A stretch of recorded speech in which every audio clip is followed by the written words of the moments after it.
A casa erguia-se.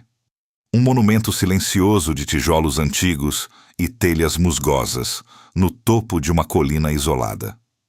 À primeira vista, parecia uma morada comum, talvez um pouco negligenciada, mas com uma beleza rústica que atraía olhares. Contudo, para aqueles que se demoravam, uma aura de mistério e desamparo pairava sobre ela, um presságio invisível que as árvores retorcidas ao seu redor pareciam sussurrar. Era a casa que a família havia abandonado na calada da noite, deixando para trás não apenas bens materiais, mas um pedaço de suas almas. Houve um tempo em que essa casa era um santuário de felicidade. Flashbacks vívidos da família preenchiam as memórias. O pai, um arquiteto ambicioso com sonhos de restaurar a glória daquela propriedade histórica, via o local como seu maior projeto. A mãe, uma artista sensível, encontrava inspiração nas janelas que emolduravam paisagens inesquecíveis, transformando cada cômodo em uma tela de cores e afeto.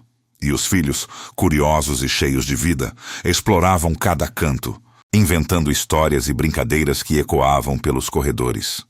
Risos infantis enchiam o ar, e a promessa de um futuro brilhante parecia tão sólida quanto as paredes de pedra. Eles construíram memórias, plantaram um jardim e planejaram uma vida, sem saber que o solo sob seus pés guardava segredos ancestrais. Mas o silêncio, antes um aliado da paz, começou a se transformar em algo mais sinistro. Pequenos eventos estranhos, inicialmente tão sutis que podiam ser racionalizados, começaram a surgir. Sussurros pareciam flutuar no ar quando ninguém falava, objetos mudavam de lugar sem explicação, e sombras dançavam nos cantos da visão periférica. A mãe, com sua sensibilidade aguçada, foi a primeira a sentir a mudança na energia da casa. Ela tentava ignorar, atribuindo a exaustão ou a sua imaginação vívida. O pai, um homem de lógica e razão, descartava suas preocupações como meras coincidências ou truques da luz. "É uma casa antiga, querida", ele dizia. "Sempre faz uns barulhinhos." Os filhos, por outro lado, eram mais abertos ao inexplicável, e suas perguntas inocentes sobre quem está brincando conosco, ou quem está nos observando, começaram a semear uma semente de desconforto. A escalada da tensão foi gradual, mas implacável. Os sussurros se tornaram mais claros, as sombras mais definidas. Os filhos começaram a relatar visões de uma senhora triste ou de brinquedos que se moviam sozinhos. A mãe, agora incapaz de racionalizar, sentia uma presença maligna, um frio que não vinha do vento, uma opressão que pesava sobre seu peito. Seus olhos, antes cheios de inspiração, agora carregavam uma sombra de medo. O pai, mesmo com seu ceticismo, não podia mais ignorar o brilho aterrorizado nos olhos de sua esposa e filhos. Ele tentava manter a calma, sua voz firme, mas por dentro, uma rachadura começava a se formar em sua armadura de razão. Ele verificava portas, janelas, sistemas elétricos, procurando uma explicação tangível. Mas a casa guardava seus segredos com uma persistência sobrenatural. A culminação veio em uma noite que a família jamais esqueceria. O ar estava pesado. Cada cômodo parecia preenchido por uma energia densa e gélida. Os filhos, encolhidos em suas camas, choravam silenciosamente, reclamando de pesadelos vívidos e de uma sensação de que não estavam sozinhos. A mãe, incapaz de dormir, perambulava pela casa, sua intuição gritando em alerta. Foi então que ela o viu. Não era uma sombra ou um sussurro, mas algo real, palpável, que desafiava toda a lógica. Em um canto escuro do sótão, onde o pai planejava seu futuro escritório, a mãe descobriu algo perturbador, algo que a fez soltar um grito de desespero abafado. Era uma revelação que gelou seu sangue e a fez temer pela vida de todos. Naquele instante, a decisão foi tomada. Não havia tempo para explicações, para embalar pertences ou para despedidas. Apenas a urgência de fugir. O que a mãe viu ou descobriu que os fez abandonar tudo em meio à madrugada? Antes de continuarmos, inscreva-se no canal e nos diga nos comentários de onde você está assistindo.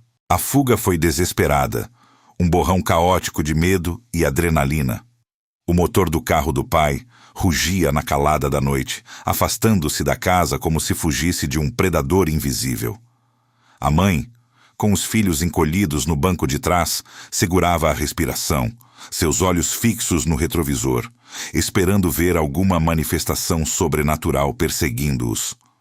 Não havia bagagem organizada, apenas as roupas do corpo e a urgência de escapar. O silêncio dentro do veículo era pesado, pontuado apenas pelos soluços abafados dos filhos e pela respiração ofegante dos pais. O pai dirigia com uma ferocidade que raramente mostrava, a mandíbula travada, o ceticismo substituído por um terror palpável. Eles deixaram para trás não apenas uma casa, mas o sonho de uma vida perfeita, trocado por um pesadelo que se materializava. Encontraram refúgio temporário em uma pequena pousada à beira da estrada, um lugar anônimo e seguro o suficiente para lamberem as feridas. Contudo, a tensão e o trauma persistiam, pairando sobre eles como uma nuvem escura. Os filhos, exaustos e assustados, dormiam um sono agitado, enquanto a mãe e o pai permaneciam acordados, as mentes girando em busca de respostas. A mãe, impulsionada por um instinto materno feroz e pela imagem perturbadora que vira no sótão, sabia que não podiam simplesmente fugir e esquecer. Era preciso entender. Era preciso saber o que havia naquela casa que os expulsou de forma tão brutal. Inicialmente relutante, o pai, vendo o desespero nos olhos da esposa e o terror que ainda marcava os filhos, finalmente cedeu. Juntos, embarcaram na busca por respostas, uma jornada que os levaria a desenterrar segredos há muito enterrados. A investigação começou sutilmente, com a mãe usando a internet para pesquisar sobre a história da propriedade. Cada clique no teclado era um passo em direção ao desconhecido. Ela procurava por artigos antigos, registros de propriedade, qualquer menção a eventos estranhos ou tragédias. O pai, com sua mente analítica, a ajudava a cruzar informações, a discernir fatos de lendas urbanas. Eles visitaram a pequena biblioteca da cidade vizinha, mergulhando em arquivos empoeirados e jornais amarelados.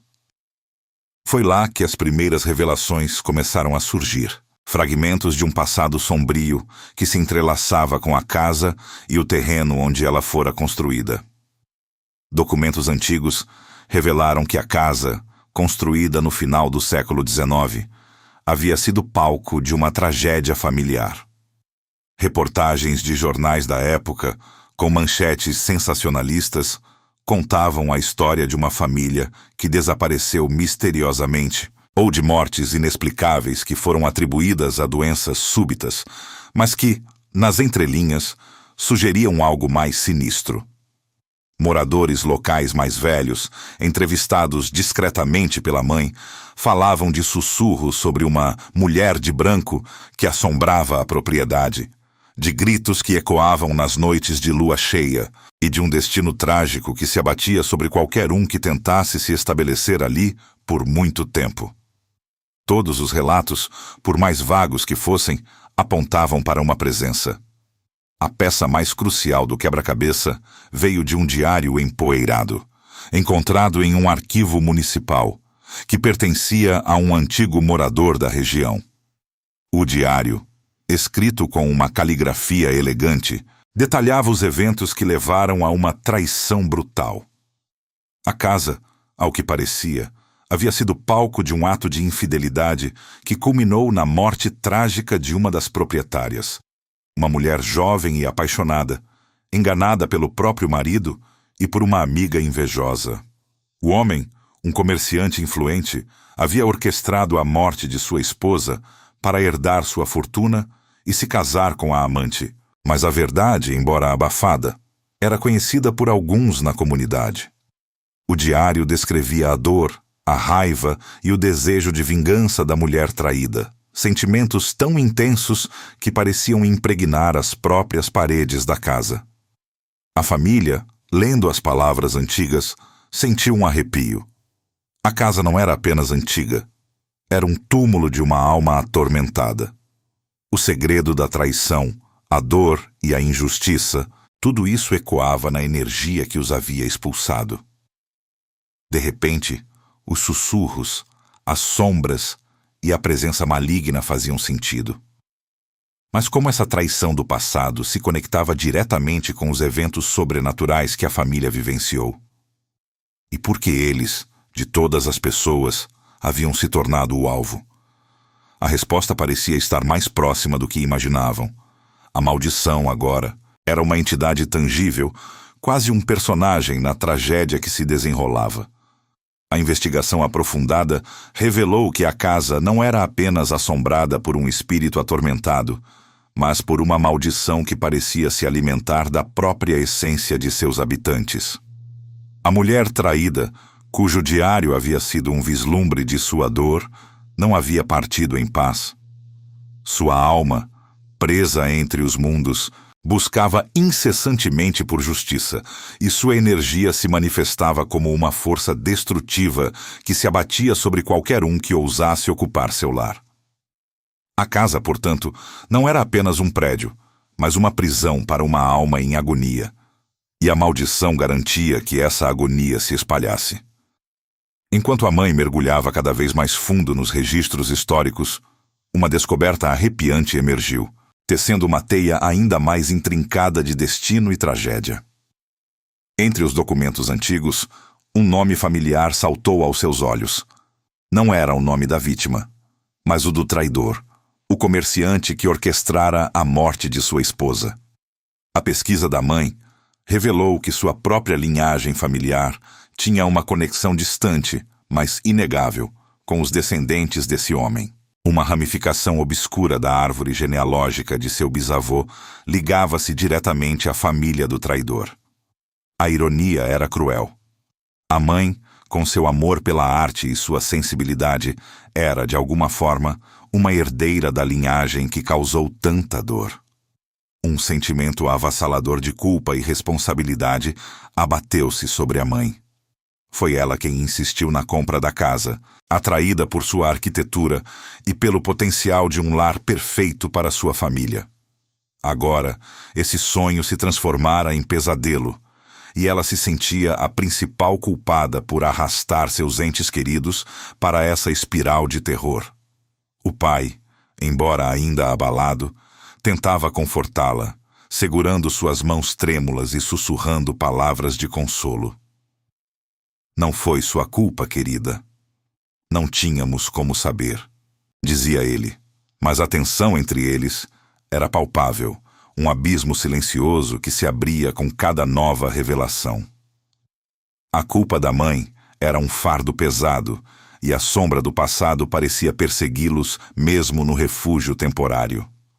Os ataques do espírito, antes generalizados, começaram a se tornar mais pessoais, mais direcionados, explorando os medos e as fraquezas individuais de cada membro da família. Os filhos eram os mais afetados.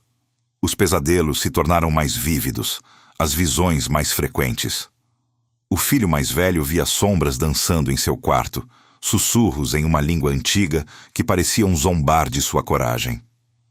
A filha mais nova, com sua imaginação fértil, desenhava figuras distorcidas de uma mulher chorando, seus olhos vazios, expressando uma dor profunda e uma sede insaciável de vingança.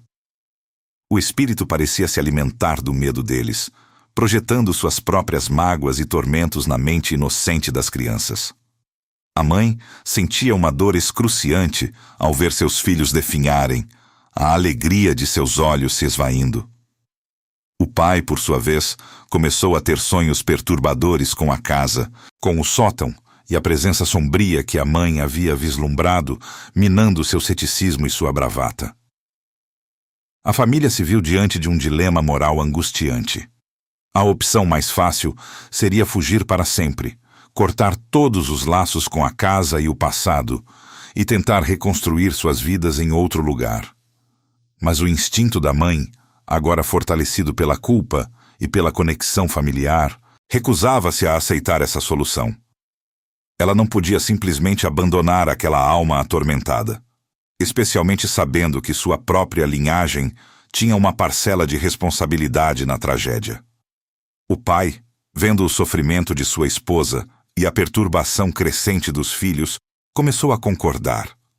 Não era apenas sobre eles, era sobre quebrar um ciclo, sobre libertar uma alma presa. A decisão era arriscada, dolorosa, mas parecia ser a única maneira de encontrar a verdadeira paz. Eles precisavam retornar à casa, não como vítimas, mas como redentores. Mas qual era a verdadeira intenção do espírito atormentado? Era apenas vingança cega, ou havia um desejo mais profundo de paz e libertação? E por que a família atual, com sua conexão distante e involuntária, parecia ser o alvo principal de sua fúria? A resposta a essas perguntas seria a chave para sua sobrevivência e para a libertação da casa. A decisão, embora angustiante, solidificou-se no coração da família como uma verdade inegável. Fugir não era mais uma opção. A mãe, com a culpa a corroer-lhe a alma e a conexão familiar a pesar como um fardo, sabia que deviam enfrentar o espírito. O pai, vendo o sofrimento dos filhos e a determinação silenciosa da esposa, concordou.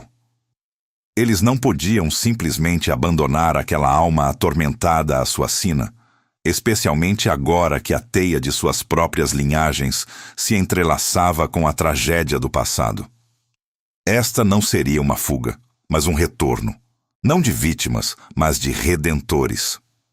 Com essa corajosa decisão tomada, iniciaram uma busca incansável por conhecimento, uma corrida contra o tempo para entender como apaziguar um espírito consumido pela vingança há tanto tempo.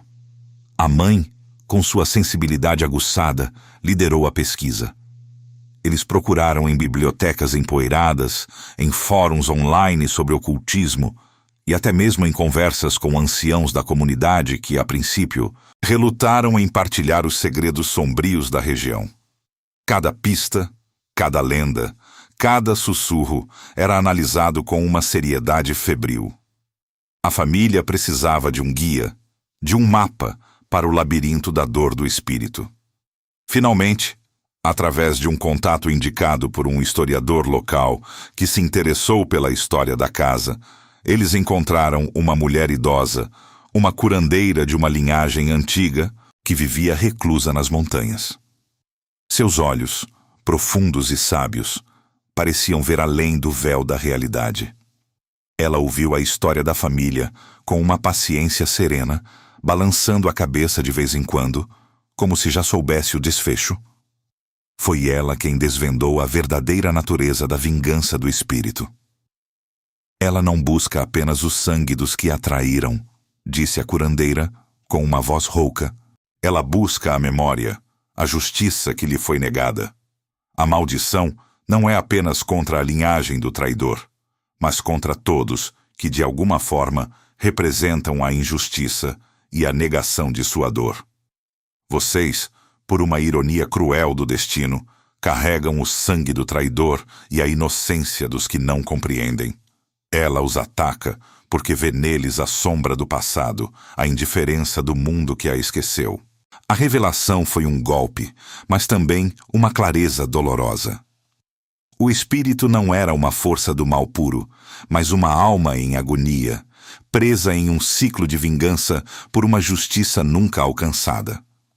A família, ao invés de ser meramente um alvo aleatório, era, de fato, a personificação viva da injustiça que a atormentava.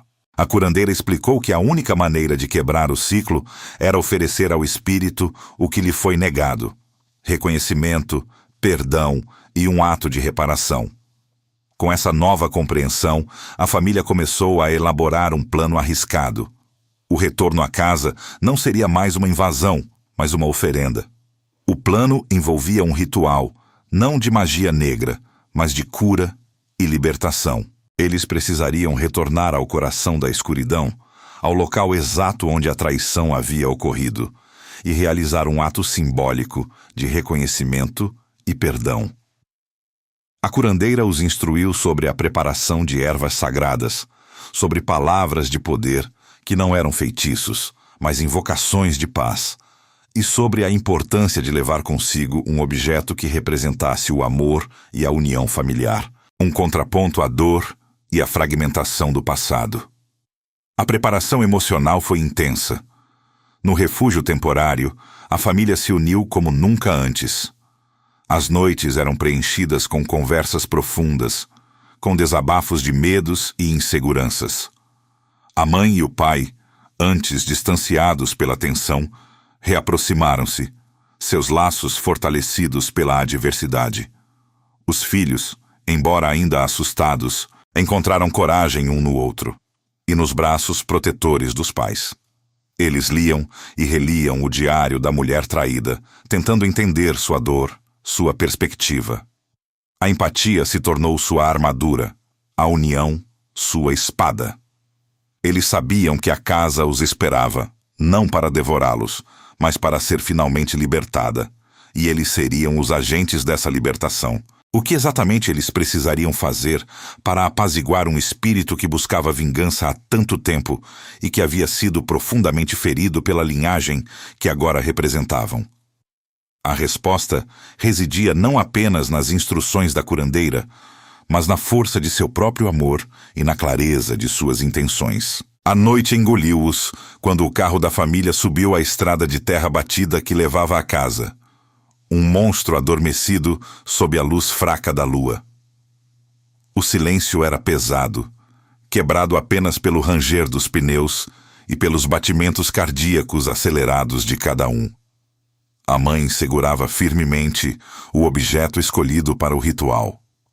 Um pequeno relicário de prata, um presente de casamento de sua bisavó, contendo fotos de seus filhos, era um símbolo de amor e continuidade, o contraponto perfeito à traição e ao fim abrupto que o espírito havia sofrido. O pai, ao volante, sentia o suor escorrer pela nuca, mas seus olhos estavam fixos na casa, uma mistura de medo e determinação. Os filhos, no banco de trás, estavam pálidos, mas estranhamente calmos, os olhos fixos na silhueta escura que se agigantava à frente. Ao se aproximarem, a casa parecia mais viva, mais ameaçadora. As janelas, como olhos vazios, observavam-nos. O ar ficou mais frio, denso, carregado de uma energia latente.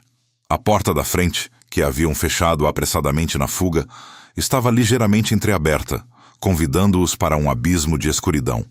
Eles desceram do carro, os passos ecoando no cascalho. Cada fibra de seu ser gritava para fugir, mas a decisão estava tomada. Não eram mais vítimas, eram agentes de mudança. Entraram na casa, a lanterna do pai varrendo os cômodos, revelando o pó acumulado, os móveis cobertos por lençóis brancos, como fantasmas silenciosos. O cheiro de mofo e estagnação era quase palpável. A curandeira havia sido explícita. O ritual deveria ser realizado no sótão, o local onde a traição havia se consumado. Subiram as escadas rangentes, cada degrau um lamento antigo. A cada passo, a temperatura caía e a atmosfera se tornava mais opressiva. Sussurros inaudíveis pareciam vir de todas as direções, envolvendo-os em uma teia invisível de angústia. No sótão, a escuridão era quase absoluta, apenas a luz da lanterna do pai, lutando para perfurá-la. A mãe abriu o relicário, colocando-o no centro de um círculo de ervas aromáticas que haviam preparado. Começou a recitar as palavras de paz, não em latim ou grego, mas em um português simples e sincero. As palavras que a curandeira havia ensinado, palavras de reconhecimento e perdão. Nós tivemos, ela começou, a voz tremendo, mas firme. Nós reconhecemos sua dor. Nós lamentamos a injustiça que sofreu. De repente, a casa pareceu reagir. As tábuas do assoalho gemeram. As janelas chacoalharam violentamente e um vento gelado soprou através do sótão, extinguindo a lanterna do pai. A escuridão total os envolveu e o pânico ameaçou tomar conta. Os filhos se agarraram aos pais, seus pequenos corpos tremendo. A mãe continuou, sua voz agora mais alta, mais determinada, as palavras de perdão ecoando no espaço. Nós te perdoamos e pedimos que nos perdoes. Então as visões começaram. Não eram sombras distorcidas, mas imagens vívidas, quase reais, de uma mulher jovem, seus olhos cheios de lágrimas, seu rosto contorcido em uma agonia silenciosa. Ela estava parada em um canto do sótão, observando-os com uma intensidade de partir o coração. Ao lado dela, uma figura masculina indistinta, cujas feições nunca eram claras, mas cuja presença irradiava traição. A mãe percebeu que não era apenas o espírito da mulher que estava presente, era a memória viva do ato de traição. A curandeira havia dito que o espírito não buscava apenas vingança, mas justiça e reconhecimento de sua dor. Quando a mãe recitou a parte sobre o perdão, a imagem da mulher chorou, mas não era um choro de raiva, e sim de alívio. Mas a figura masculina ao lado dela se tornou mais nítida, e para o horror da família, o pai reconheceu nela traços de seu avô, o arquiteto que havia construído a casa. A revelação foi um choque brutal. O traidor não era um estranho distante, mas um membro de sua própria linhagem, alguém que eles haviam idealizado. O espírito não estava apenas buscando vingança contra a linhagem do traidor. Estava buscando uma confrontação direta com a memória do próprio traidor, agora representada na família viva. A maldição era mais intrincada do que imaginavam. A mãe, com uma coragem que não sabia que possuía, deu um passo à frente, segurando o relicário.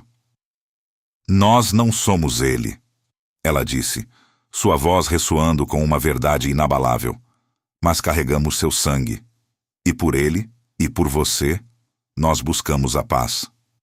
Ela estendeu o relicário em direção à imagem da mulher, um gesto de oferenda, de reparação. A figura da mulher estendeu uma mão trêmula, quase tocando o objeto. Um sacrifício era necessário, não de sangue, mas de ego, de negação, de aceitação da verdade. A família precisava não apenas perdoar, mas também aceitar sua própria conexão com a origem da dor. Seria esse sacrifício de aceitação suficiente para libertar o espírito e a casa? Ou a maldição era mais profunda do que imaginavam, enraizada na própria estrutura da família e da casa? A resposta estava prestes a ser revelada.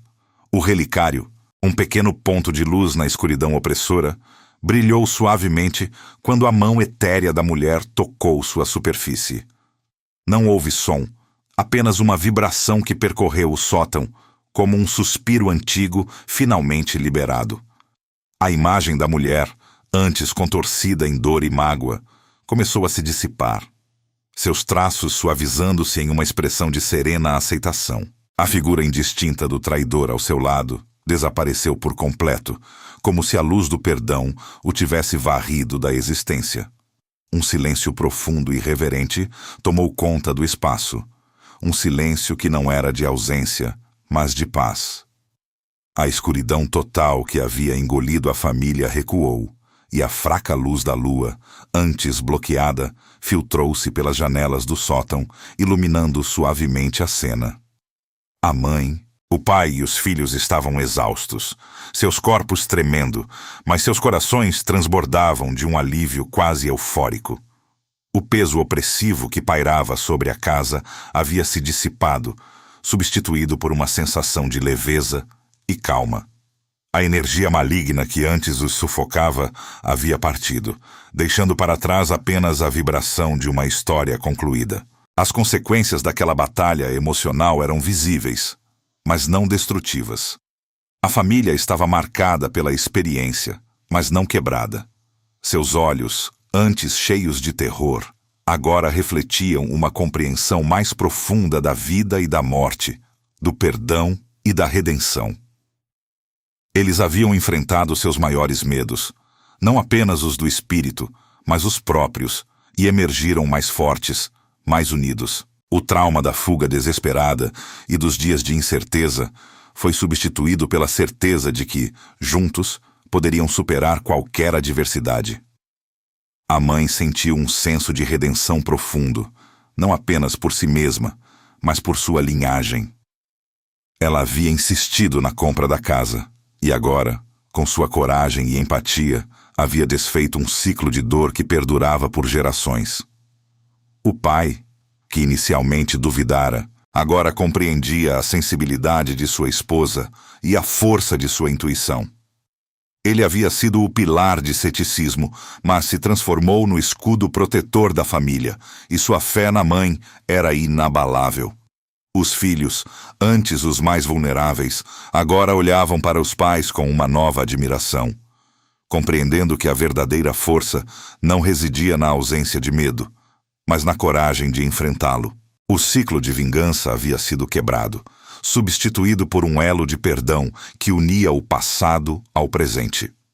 A casa, antes um lugar de terror e abandono, agora respirava uma atmosfera diferente.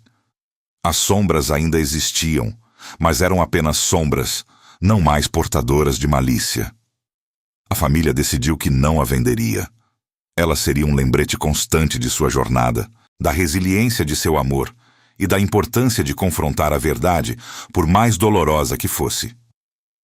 Eles a restaurariam, não apenas fisicamente, mas espiritualmente, transformando-a em um lar de acolhimento e paz, um santuário onde a memória da mulher traída seria honrada, não como um espírito vingativo, mas como um testemunho da capacidade humana de perdoar.